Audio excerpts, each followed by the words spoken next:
भाइयों, डॉक्टर राकेश के 6 दिन से आज बॉडी एसएमएस अस्पताल के अंदर परिजन धरने पर बैठे हैं। मैं धन्यवाद दूंगा आप सबको और उन तमाम लोगों को जो आंदोलित है, बरसात में भीग रहे हैं, भूखे प्यासे, इस सरकार से न्याय की उम्मीद करके बैठे हैं, न्याय मांग रहे हैं। लेकिन आप किनसे न्याय मांग रहे हो? तो जब न्याय इन्होंने दिया ही नहीं कभी, जब इनका काम ही ऐसा नहीं, इनको खुद को ही दूसरे लोग न्याय दे रहे हैं, ये क्या राजस्थान के जवानों को न्याय देंगे? भाइयों, मैं इतनी अपील आप लोगों से करना चाहूंगा, कल का हमारा 1 बजे का जो कूच है उसमें बड़ी तादाद के अंदर एसएमएस अस्पताल का भी ध्यान रखना अपने को, बहुत से मरीज है वहाँ, वो भी डिस्टर्ब नहीं होने चाहिए। अपने शांतिपूर्वक तरीके से आप लोग वहाँ हो गए धरना स्थल और वहाँ से कूच करेंगे भजनलाल के आवाज की तरफ। और कल का कूच एक नया ऐतिहासिक कूच होगा। अभी इसके अंदर ड्यूटी जयपुर शहर के अंदर जितने भी किसान के बेटे रहते हैं, चाहे वो किसी भी जाति के, ये नौजवानों को अब अगर तुम नहीं समझे तो 3.5 साल इसी तरह तुम्हारा शोषण होगा।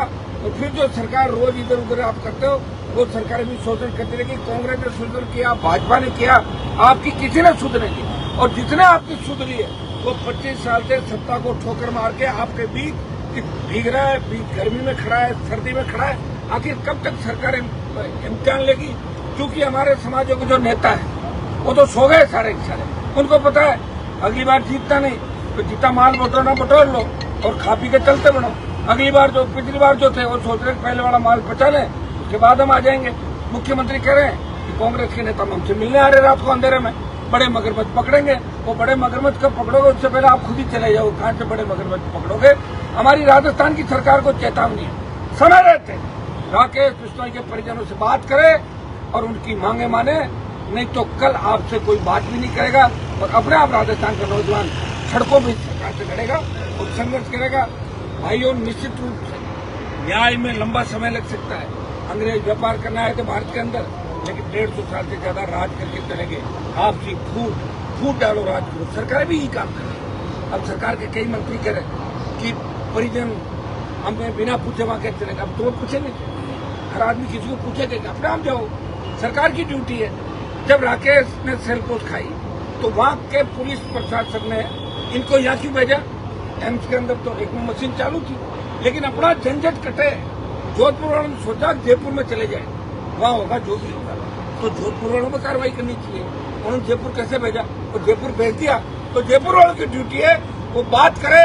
इनकी कोई बड़ी मांग नहीं है, लेकिन कल के बाद मांगों का एक ज्ञापन और जुड़ जाएगा। फिर न तो हम सरकार से बात करेंगे और न सरकार की तरफ देखेंगे। इसी तरह इस सरकार का सहयोग करते हुए और सरकार की ईंट से ईंट राजस्थान में बजा देंगे। तैयार हो जाओ, कल बड़ी लड़ाई हमें 1 बजे लड़नी है और कल आर पार की लड़ाई होगी। ये नौजवानों, बिना बुलाए, ये कोई बात का और शादी का कार्यक्रम नहीं है। यहाँ हर वक्त तैयार रहो। जयपुर में जो बैठे हो सारे आ जाओ, आसपास जो आ सके आसपास आ जाओ। ज्यादा दूर है वो रिजर्व में रहो, ज्यादा दूर वालों को यह नहीं आना, क्योंकि उसका कल के बाद परसों पहले दिन और बड़ी रैलियां भी करनी पड़ जाए। इसलिए 50 किलोमीटर के एरिया के अंदर जितने भी नौजवान हैं वो अपने अपने साधनों से आए, जयपुर के अंदर फिर ताकत बताएं और फिर भजनलाल को संदेश दें कि हम जब चाहे कूच कर सकते हैं, हम जब चाहे इकट्ठा हो सकते हैं। आप ये मत सोचना कि 25 तारीख जितनी बड़ी रैली अगर हमें करनी होगी तो उसमें भी बाद में उससे भी बड़ी रैली जयपुर के अंदर करेंगे। हर जिला मुख्यालय पे जाएंगे, जन सुनवाई करेंगे और आंदोलन करेंगे। लेकिन अभी हमारे जो मुद्दे हैं, एसआई भर्ती, आरपीएससी का पुनर्गठन, रोज जो घटनाएं राजस्थान के अंदर हो रही है, आप बताइए। आईसीयू के अंदर बलात्कार हो रहा है, थाने में बलात्कार, एम्बुलेंस में बलात्कार, अस्पतालों के अंदर इस तरह की घटनाएं, कोई सुरक्षित नहीं है। भाइयों, सुरक्षा की स्थिति आप देखो, कौन सुरक्षित है? आप बताओ मुझे।